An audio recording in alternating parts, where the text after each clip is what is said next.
Dr. R.J. Rushdoony, RR161AX91. The City. From the Easy Chair, excellent colloquies on various subjects.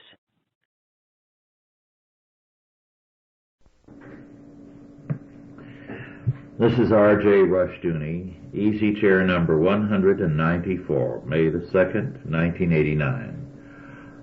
Oliver Scott and I are now going to discuss the city. The city is very, very important historically and in the modern world. We are in the age of big cities, and we are unable to understand the problems we face because we don't know anything about the history of the cities. I think Christians often begin with a prejudice here because in the Bible the first city was built by Cain, a murderer, built for his own protection. And so the assumption is cities had a bad beginning and therefore cities are somewhat reprobate. The reality is that cities, by and large, represented a religious entity. And as Fustel de Coulanges, in his classic work, The Ancient City, pointed out, a city was a religious entity. It was united in the worship of a particular god or goddess. To have citizenship, you had to perform your part in the services of that faith and go through the annual lustrations or rites of atonement. And the city gave you a community in the faith and protection. Cities were walled. This meant you kept evil out. You shared a community of ideas, of faith with the people within the walls. And hence, within the walls, you had security. You had peace. It was outside the wall that the criminal was. If foreigners came, they had to settle outside the walls. And they were the first suburbanites, so to speak, because being foreign to the people within the city and foreign to their faith, they could not live within that protected area. They had to live outside. So cities in their origin were quite remarkable.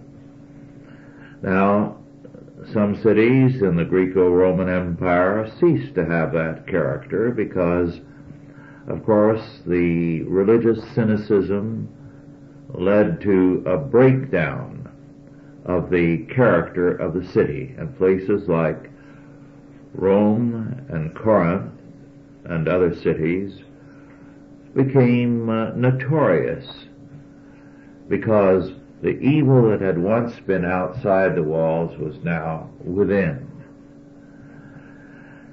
Well, the end of the Roman Empire meant the end of the city. The city died because it was no longer a fit place to live. And Rome, within a few generations after its fall, went down to about 500 people living in ruins. People lived on estates where a powerful military figure, a lord, protected them so that they could function, so they could farm, or do whatever trade they were doing. Well, the city again is in its death throes, perhaps, as evil once more rules within the city, and the city has become a place where life is unsafe, and people are now moving outside the city, going to the suburbs, and finding the suburbs are becoming evil. So the modern city has a problem. Well, with that general introduction, Otto, would you like to make your general statement now? Well, I think what you said is very interesting and accurate. But don't forget that Rome lasted quite a long time as a city before it fell. And I do recognize the argument that unlimited immigration may have had a lot to do with the decline and fall of Rome and its society, coupled, of course, with the growing weakness and stupidity of the Romans themselves in their luxuries.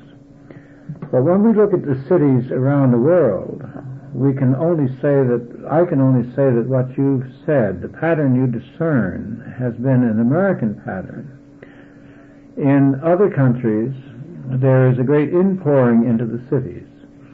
Cairo, for instance, has a population of 18 million or so. Unbelievable.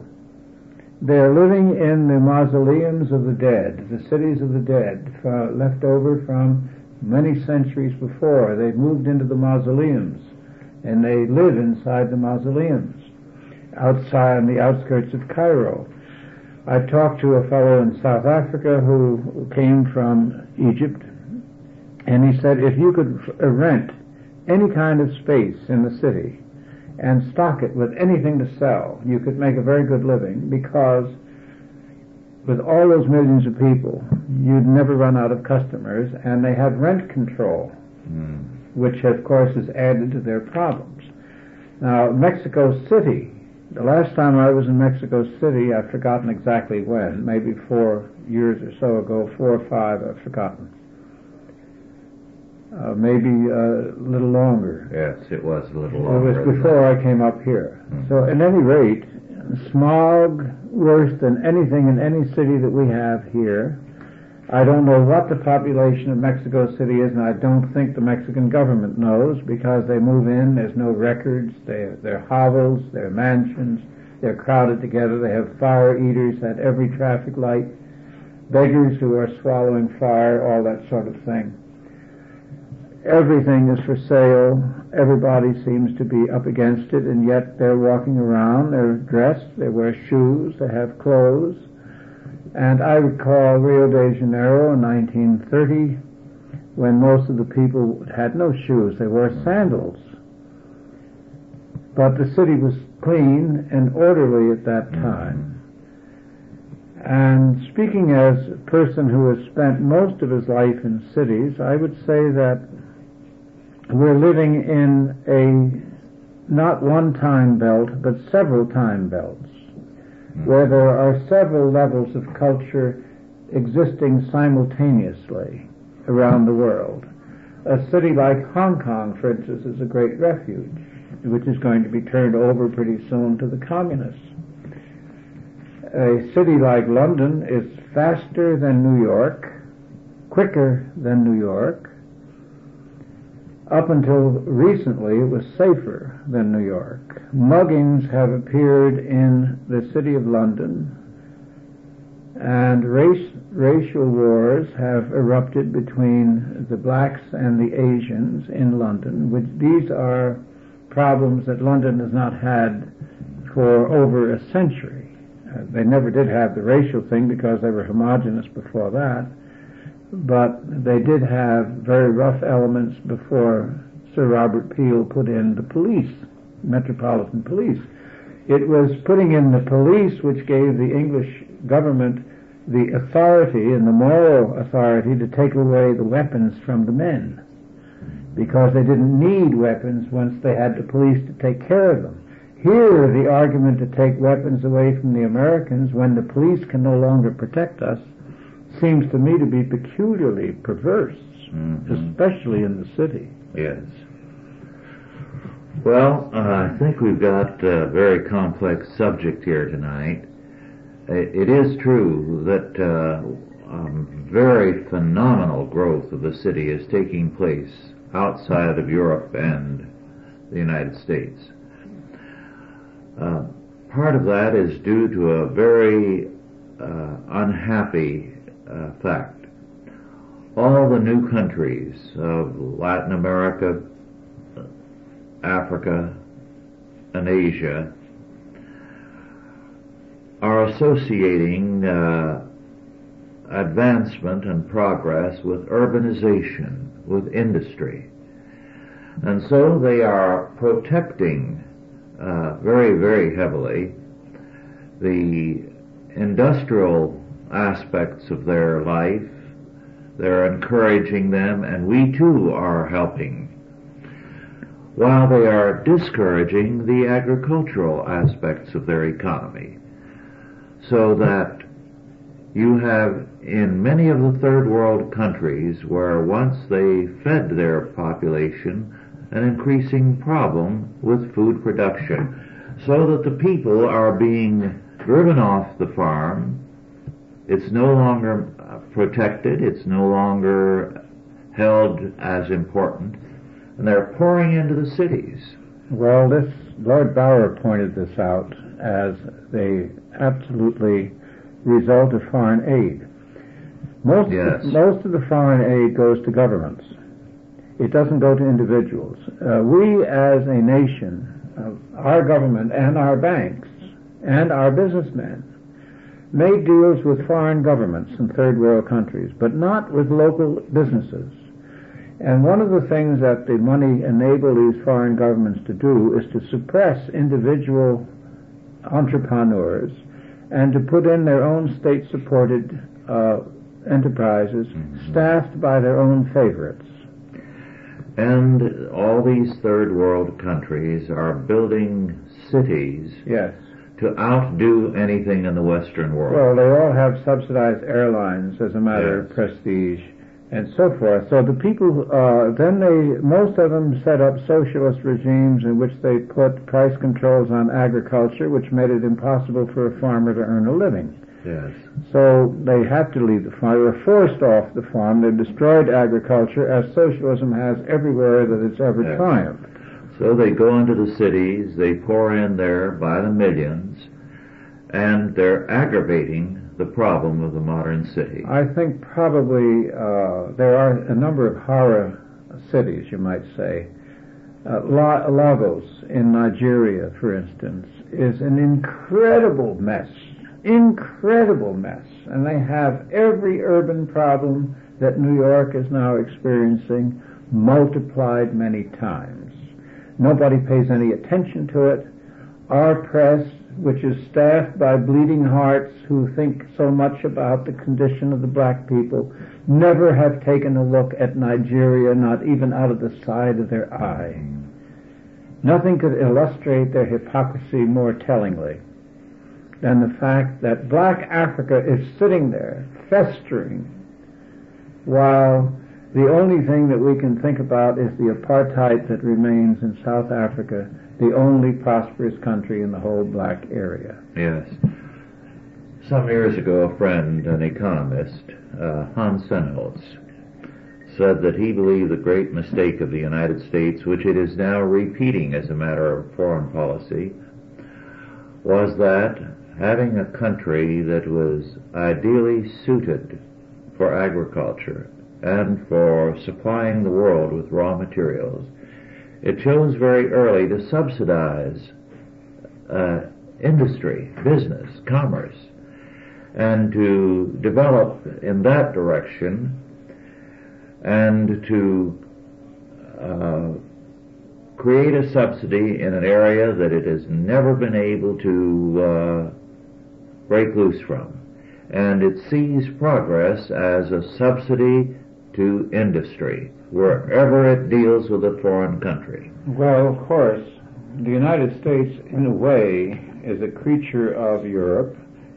We didn't experience the pioneering struggles of Great Britain, the first industrial power, because we came along at a later stage and we stole from them the fruits of their hard-earned discoveries in textile and other industries and were able to apply it on the second stage of the industrial period behind the protection of the English Navy. Now, we were in the position, in other words, of Japan in World War II. We had a great patron upon which to patronize ourselves and to steal from and to live in protection behind. So we didn't experience what Marx dug up from the period 30, 40 years before his own time as the exploitation of children and mines and all that kind of thing. We missed it. We inherited the fruits of our predecessors, our European predecessors. To a certain extent, the Third World is doing the same thing, but without the infrastructure of skills, Yes. and without the experience of self-government. Now, but we have a very uneven profile here, because São Paulo, Brazil, for instance, unknown here, a city of many, many millions, bustling, prosperous, skyscrapers, everything that you can think of. And yet, I doubt if I ever see the dateline São Paulo in an American newspaper. Yes. So, to an extent, we're almost going over some ground we've gone over before, that with incomplete information, we're looking at a very complicated situation. Now, the American cities vary. St. Louis, for instance, I only read about in the national network as a city of great poverty and heavy crime. But when I've gone there to visit my friends at the Arch Mineral Corporation, I've been a guest in mansions. And as far as the eye can see, I see nothing but beautiful homes, well-kept, high upper-class areas. Because apparently the press only visits East St. Louis. There's no other part of St. Louis that interests the press. It's like going only to Harlem. On the other hand, my most recent visits to San Francisco have been like going into a real zoo. Market Street has got the most grotesque characters wandering up and down I've ever seen anywhere. And New York is now foreign to me. It's like a city from some other part of the planet. The population is heavily Hispanic, black, and indeterminate Oriental. It's no longer a neighborhood city. The neighborhoods have all integrated, so to speak, under rent control. And of course, it's almost impossible for the average person to afford to live in New York. I don't know how all those people function. So there you have your Roman parallel. Yes. Well, then we have another factor. Because of the high cost of subsidies, welfarism, and corruption, the city is decaying behind the surface. Physically decaying. Yes. One of the things that is happening in many cities is that the old bridges are increasingly unsafe and some are closed down. Across the country. Then one of the greatest disasters is underground. The water systems. In some cities like New York, they're always collapsing and flooding an area, and then a whole part of town will have no water. The sewage systems, they're all very, very old, and they are collapsing. We know the disaster that is routine in some of the eastern cities where raw sewage goes into the ocean, and the real pollution of the ocean is not by an oil spill or two which covers a small area. It's in the vast tonnage of sewage dumped by municipal establishments. Yes. By the government. And the EPA, which is supposed to monitor these things, apparently has no eyes whatever. It has antenna of some sort, because it doesn't know a thing about it. It'll go after some man who has 5, 10, 20 employees and cannot afford to fight the EPA in court. What's happened to all these volunteer environmental experts who are always up there screaming whenever there's a hearing about a power plant or anything? Don't they ever look at the sewage disposal in the places in which they live? Well, I'm going to give you this article from a Berkeley paper.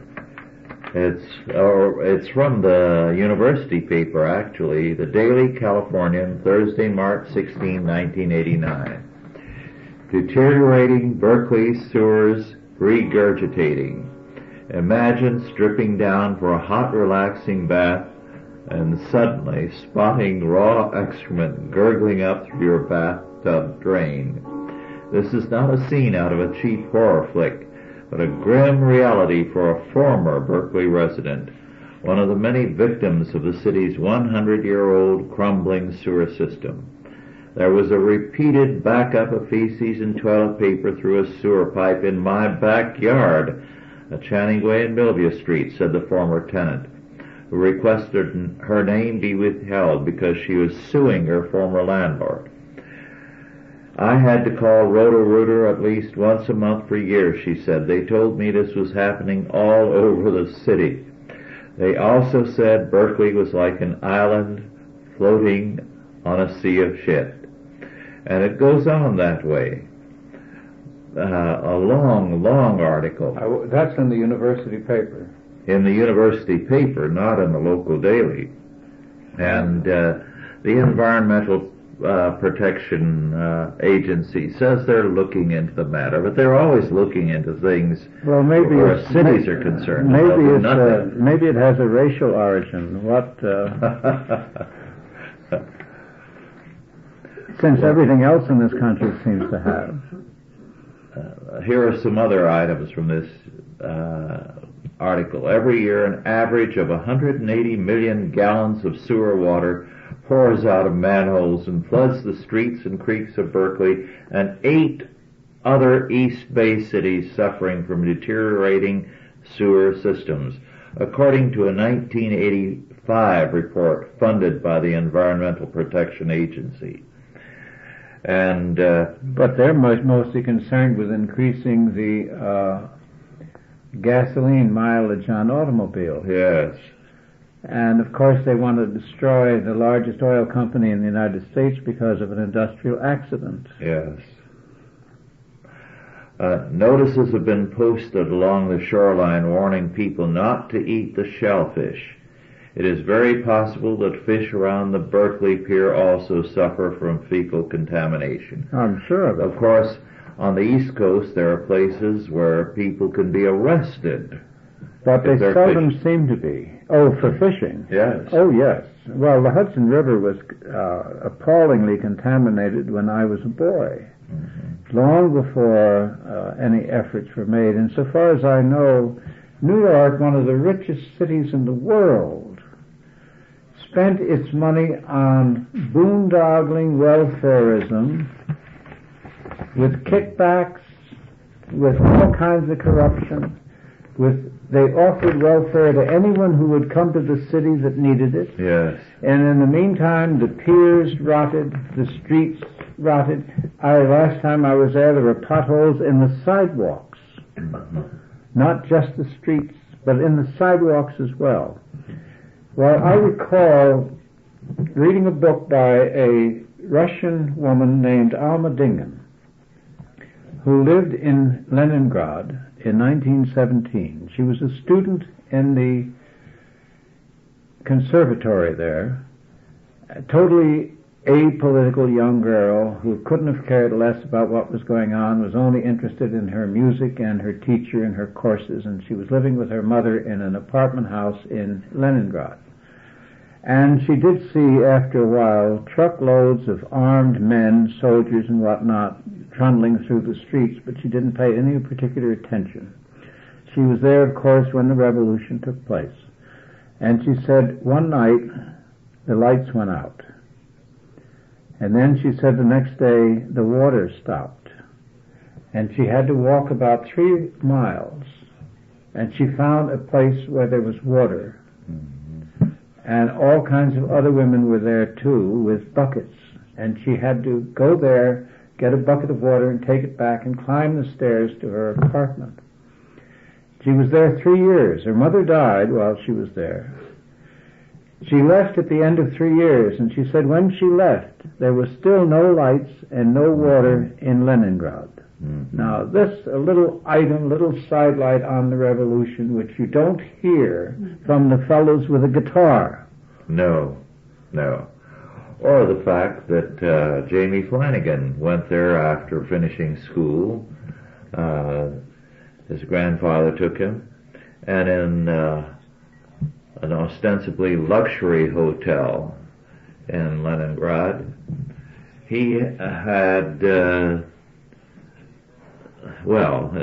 conditions were deplorable, beginning with the fact that the sheets had holes in them that were about 16, 18 inches across. Great big holes. Now, this is the decay that is still there. And socialism is creating a like decay everywhere it goes. Oh, this is recently? Yes. How recent? Oh, 3-4 years ago. I maybe see. 5 at the most. All right. Well, so things are very poor there. Gary Mose can tell you that in some of the hotels where you stay, the plumbing is so bad that you are not allowed to deposit toilet paper in the toilet. Well, that isn't the only part of the world in which this is true. I mean, this is happening in Black Africa. Yes. It's not happening in Latin America, so far as I know, but I don't know the condition of the Caribbean island, newly independent places. Well, you and I both read, I believe, a few years ago, a book written in the early 70s by an Italian scientist who predicted that the new dark age would begin with the breakdown of city services, lights, water, sewage, and so on. And he said, the infrastructure of the cities is decaying and nothing is being done about it, and the day will come and they will collapse. Well, of course, under a more energetic and virile government, people would be put to work. When you think of all the unemployed we had in the 30s, I think unemployment ranged almost to 30% unemployed. Mm-hmm. And most of the unemployed were helped actually by their friends and their families more than they were by the government, because everyone that had a job was helping somebody that didn't. You couldn't turn them away. But what did the government have them do? Nothing. The little bit that the WPA did was ridiculous. They really didn't do anything of any substance. And the CWA, what was it? The CCC. They planted little trees. I mean, it was just nice. You know, it makes you feel all warm inside. But nothing really basic was done with all those unemployed people at a time when the infrastructure of the country needed everything. Yes. Now, of course, it's in a state of advanced decay. We don't have enough money to fix up all these things. But we still have all these unemployed people on welfare. Yes. Well, the situation will not improve until people are awake to the problem, and most people do not want to wake up to it. All you have to do is to look carefully in the news items and the back pages of papers, and you see increasingly accounts of the infrastructure decaying. I think, Otto, that one of our problems is that not only are we seeing the infrastructure decay, we are seeing the people decay. Today's Stockton Record has a long story on vandals desecrate Tracy Cemetery. Tracy is a small city. I imagine it's about 70, 75 miles, 80 miles from here. And what has happened is that the cemetery there has been vandalized. Headstones and statues, some more than 100 years old, of the original settlers of Tracy, have been shattered, and devastation has been enormous. In this instance, at least, there was no vandalizing of the graves themselves, which is increasingly common from coast to coast. And what we're seeing is the decline of civility and the rise of barbarism, vandalism, destruction for the sake of destruction. Well, I think we ought to take a look at our judges. Everyone talks about the poor police who are greatly put upon, who don't get enough money, and who are not given any credibility when they go into court, who are treated as nothing. Their word against that of a criminal is not sufficient. And for some strange reason, we have developed a sort of a semi-religious feeling in this country about anybody that puts on a black dress and sits behind a high desk. Mm-hmm. This is absolute nonsense. We don't know really who these judges are. We don't know where they come from. We don't know their religious affiliations. We don't know their social status. We don't know anything about them except that they went to school and they served in one government capacity or another. Mm-hmm. There is no record of their rulings. We can't compare their records. We don't know, even when the newspaper prints the result of a case, it simply says the judge said this, or the man was found guilty and sentenced to, as though it was all done by invisible forces. Mm-hmm. Now, there is no possibility of having a system of justice when you have judges who do not apply the law. New York City has the toughest gun control law in the United States, and the oldest. The Sullivan Law was passed in the 30s. 5 years mandatory in the penitentiary for having an illegal gun in New York City. And it's the only law they seem to enforce with any enthusiasm. It's not enforced. It's not enforced. Well, if they want to enforce it, they send you to prison for that. Oh, they can, but they don't.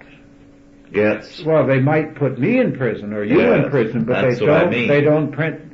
They don't put the gangs of New York in prison. It's the honest citizen who's defending his store or his home that is likely to be arrested. Well, all right. The police have to arrest anyone who violates the law, but the judge is the fellow who is supposed to apply the law. And nothing has been done to any judge by any group of citizens in the country so far as I know. Mm-hmm. They have never been impeached. There's no protest. There's no record. Nothing. This is very strange. Yes. Well, another thing, you saw this, I'm sure, in the U.S. News and World Report for April 10, 1989. On the cover, the large letters read, "Murder Zones. America is full of its own Beiruts where drug lords reign and no cops tread." And the leading article is titled, "Dead Zones. Whole sections of urban America are being written off as anarchic badlands. Places where where cops fear to go and acknowledge this is Beirut, USA." Well, can I interrupt on that? That situation has historically led to martial law and to the assumption of total and complete power by an individual. Mm-hmm. Disorder leads to autocracy. In Caracas, when the Acción Democrática took over some years back, complete disorder ruled. The homes of the well-to-do were sacked. My stepmother told me she saw this fellow going down the street wearing on his head, the uniform of a Venezuelan general carrying some furniture. Pérez Jiménez, the dictator, took over. He stationed a soldier at every intersection with orders to shoot to kill at any signs of public disturbance. The body was to be left in the street for 12 hours as an object lesson. Less than a half a dozen were actually shot dead. They remained in the street. Within 3 days, the city was like a garden. Mm-hmm. That was the end. Yes, well, a few years ago, I forget what city it was in. It was in my travels I was told about this. What the police did was to try to inform people of the really horrifying conditions they faced, what they saw. So they were taking various businessmen or ministers or educators, occasionally a professor or two, on a tour for part of a night, say 6 hours, in a police car, to see what was happening, to get an idea of what they had to deal with, and how difficult their job was. I think it was finally dropped because of insurance problems. Not that anyone got hurt, as far as I know. But it made the people who were on those trips realize something of the terrible problems the police face. But by and large, no attempt has been made to do that to people at large through television, to inform them, look, this is the problem. We are going to have to back our police, we're going to have to get a different kind of judge, or else anarchy is going to take over the entire city. Well, I saw a program, I think it was called Reporters, I'm not sure, on television, in which it showed actual drug raids and arrests. Mm-hmm. And they broke down the doors, and they rushed in, and they forced men and women to lie down on their stomachs. Now, I don't know why you can't arrest somebody while they're standing up. I don't know why it's necessary to degrade them. I don't really understand some of the tactics that are underway today at the same time that the courts turn them loose. You have this unconstitutional violence at the firing end, and you have this unconstitutional clemency in the courts themselves. The courts are dominated by sociological ideas instead of by the statutes, instead of the courts. If we look at the one writer said, our inner cities have become black fortresses in which white people are not allowed, and they are running on their own and killing each other. But of course now with the crack business, they're fanning out of the cities across the larger population. And we have great disparities in newspaper coverage and in concern. Mayor Bradley, who is presiding over a growing cemetery down there, was just re-elected mayor of Los Angeles, while Mayor Berry in Washington, D.C. is under all sorts of criticism because he hasn't solved the problems that nobody else has solved. Both these situations are unjust. Well, one reason they make the people lie down is that in a situation like that, they know that their life is on the line, and if the man is standing, they never know when he's going to turn and fire.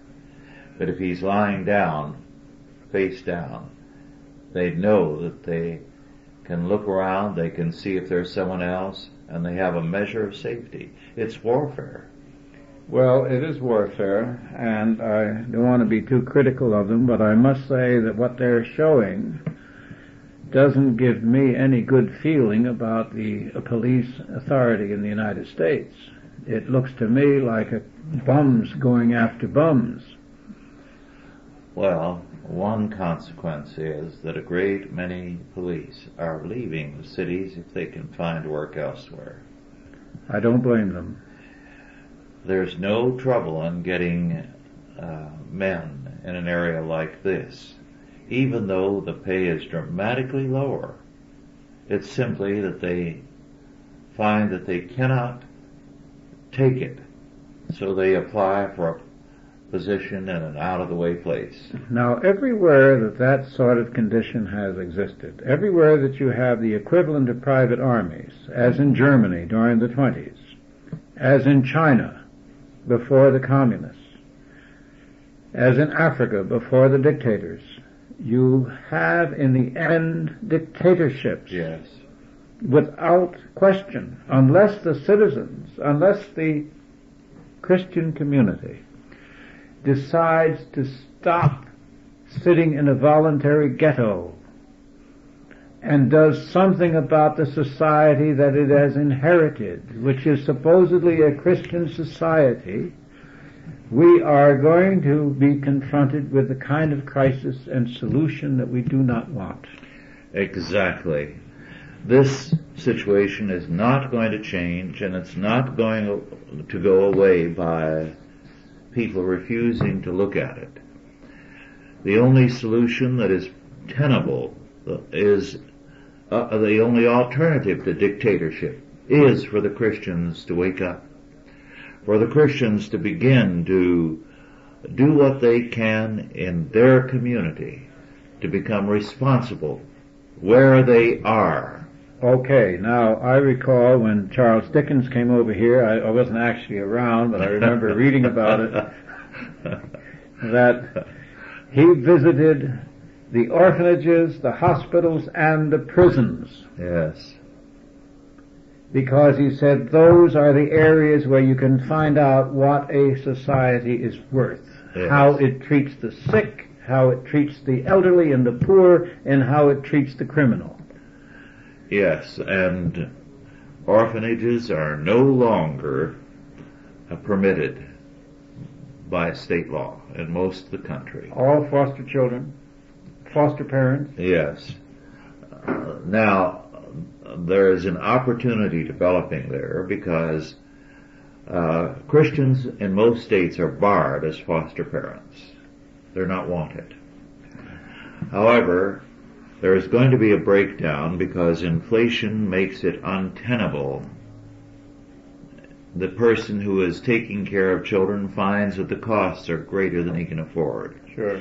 And under Carter, there was a brief spell there when, because of inflation, they were having trouble making placements. It was no longer profitable for those who were maintaining foster homes. And it was beginning to provide Christians with an opportunity. Then hospitals. This is an area where Christians have to re-enter the field. Originally, all hospitals were Christian. We originated them. Yes. We've got to get back into that area. Well, without federal help, this is what has destroyed the Catholic, the Lutheran, the Presbyterian, Episcopal hospitals, because they were ready under a federal act to have matching funds from the federal government for building hospitals. As a result, they still have Christian names, but they perform abortions. They do a great many things because the law requires them to, and they don't have the gumption to say no, and to fight the whole thing. Then prisons. Of course, the whole prison system is rotten, but we are beginning to see some good ministries here. Well, of course, I feel that the Christian community, the Christian congregations, place too much of a load on the Christian clergy. Yes. They expect the clergy to do all these things, and while all they do is attend service, and this is not what it's all about. Yes. One of the things I feel very strongly about is this, Otto. Nowadays, one of the sizable elements in any congregation is your widow. There are many widows in almost any church. Well, in Scripture we find that there was an order of widows, out of which the convent developed. And young girls were taken in, which was contrary to the New Testament requirements. But the order of widows took care of a great many of the needs in the community. They took care of welfare among the Christians and some of their neighbors. They took care of some of the educational needs, some of the visitation, and seeing needs and passing on knowledge of the needs to the deacons to investigate where it was not wise for them to go. Well, this is an area that would be easy for us to re-enter because we have far more widows than the early church did when life expectancy was not as long. Women didn't used to live before the advance in medicine. Women died in childbirth with great frequency. In fact, until modern times, men outlived women because of that. But the whole question is for the Christian community to start paying more attention to the larger community. Yes. Nothing is going to change until the Christians begin to change. That's right. Until they see their world responsibility beginning in their own neighborhood and in their own community. The alternative is a man on horseback who is not going to be benevolent. We have here all the incendiary elements which made the Russian Revolution a particular horror, because one of the things that made it so horrifying there was the presence of resentful minorities. And it was the resentful minorities that became Lenin's shock force, secret police, Cheka, torturers, and so forth. They had something against the upper class and against the people of another ethnic group that had been in a ruling position. Yes. And this is what we in the United States will confront if that eventuality ever occurs. Well, when Henry VIII seized the monasteries and many of the old foundations of the Catholic Church, a tremendous social problem was created in England. Yes, the homeless. The homeless, the hungry, the beggars that had once been taken care of by the church orders and foundations. Right. And after the death of Henry VIII, Labour, a Puritan pastor, preached a sermon at St. Paul's, two of them in fact, calling what Henry VIII did sacrilege. And he said, God is going to judge us because it was a theft of what belonged to God.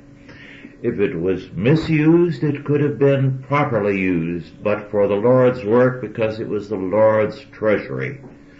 So, he said, unless we make restitution to God, we the people of England, there will be a judgment upon us from the Almighty. The result was one of the greatest outpourings of giving in Christian history. Foundations, schools, charities set up, and the effect of them has remained to this century. This was all done as a way of making restitution. Every conceivable need Christians were addressing themselves to, and they changed England. They made England unlike any other country in Europe.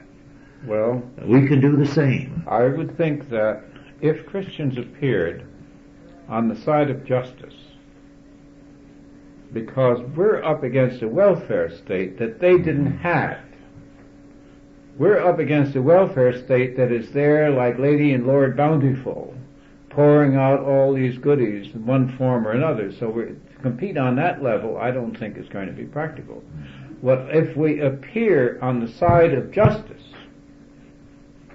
We will be appearing where there is a total vacuum. And I think that we could make tremendous change in the United States. Well, in one sphere after another, care of delinquent children, care of prisoners fresh out of prison, care of youth.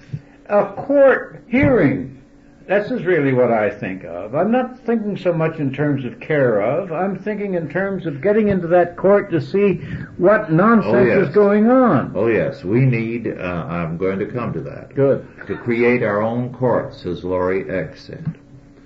We need to have a ministry to the aged. We need to have people, court watchers, in every courtroom to report to the Christian community on what's happening. We shouldn't isolate ourselves in this complete a way. I think Christian schools are essential. I think Christian courts would be very helpful. But I think fundamentally this is still a Christian country. The overwhelming majority of the people in this country are still Christians, but divided by denomination, divided by self-interest, do not appear on the side of justice, do not appear at these various lectures to rise up and say, express the Christian viewpoint. John Lofton is about the only one I've ever heard of who went to a lecture by some professor and who rose up and said, how does this square with the Bible? Mm-hmm. And threw the whole place into pandemonium. And he shouldn't be left to do that all by himself. Well, nobody does it better. I don't know. We might develop some. The John Lofton School of Public Questioning. Well, you see what I'm saying is that yes. Because everywhere else the government has preempted. Mm-hmm. The government has preempted every area of official concern. Yes. The homeless that we talk about mainly are people who have fled from the compassionate government. Mm-hmm. They're out there because they can't stand one more form with 48 questions a minute. And the only good work being done is being done by Christians as far as the homeless are concerned. That's true. And for that matter, the missions and the whole, that sort of effort has always done more good. And they're trying to put the rescue missions out of business. I'm sure they have for a long time. But what I would really say would be to see Christians get into the public issues and to get involved in the problems of the police, yes. What's wrong with the court, why the newspapers don't seem to be able to reflect the society in which we live in any decent way. There's a dozen different areas which would incidentally stop, I think, a lot of the congregational members, a lot of the people in the church, from feeling so bad about things, because action has a way of making you feel better about life. Mm-hmm. Our time is almost finished, but I have to tell you this story, Otto. About 30 years ago, I gave a talk to some group in which, among other things, I said, with more sense than I knew at the time, that unless we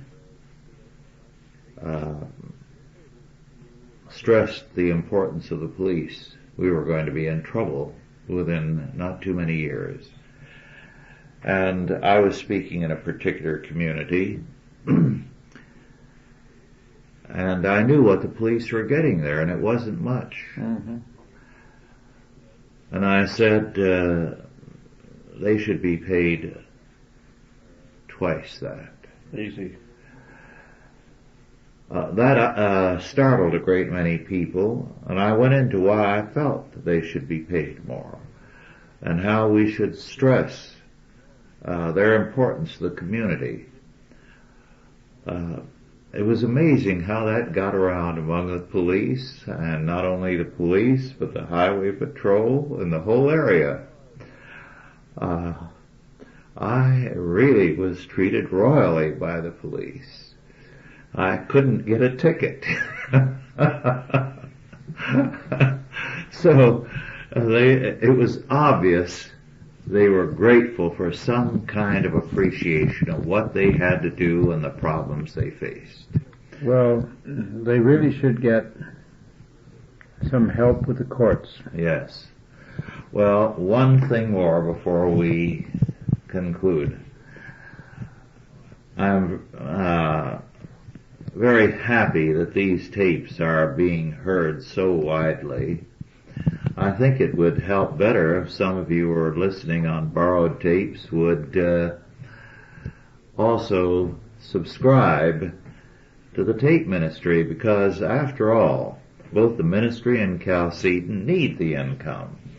And some of you are duplicating 50 and 100 tapes every time you get one. Well, we're glad that the word is getting out, but we would appreciate some contributions, and the tape ministry could use the subscriptions. So just drop a note to Chalcedon, P.O. Box 185, with a gift, or ask to be placed on the tape mailing list, and we will thank you from the bottom of our heart. Like the police, we appreciate being paid. Thank you all for listening. Authorized by the Chalcedon Foundation. Archived by the Mount Olive Tape Library. Digitized by ChristRules.com.